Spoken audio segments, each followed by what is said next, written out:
నేను శ్రీ గోపాల్దాస్ భజన మండలి బన్సిలాల్పేట్ సికింద్రాబాద్ నుండి వచ్చినాను. మరి గద్దరన్న గారు చాలా సన్నిహితులుగా ఉండేవారు. ఆయన వేరే కార్యక్రమాలన్నీ కాకుండా భక్తి కార్యక్రమంలో చాలా పాల్గొనేవారు. మరి అతని కూతురైన వెల్లమ్మ గారికి ఈ పదవి ఇచ్చి చాలా న్యాయం చేసిండ్రు అని అనుకుంటున్నాను. ప్రభుత్వానికి ధన్యవాదాలు తెలుపుతున్నాను.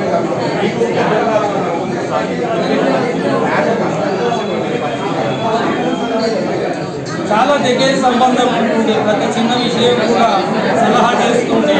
నేను కూడా నా మండలికి ముఖ్య సలహాదారుగా నియమించినాను అన్నని ఆయన అంటుండే, దేంట్లో కూడా నేను ఏ నంబర్ లేను, ఈ యొక్క భజన మండలికే నేను నంబర్గా ఉన్నాను అని అంటుండే. మరి ఏ చిన్న విషయమైనా సలహా చేస్తుండే నాతో. అది నా యొక్క అదృష్టంగా భావిస్తున్నాను.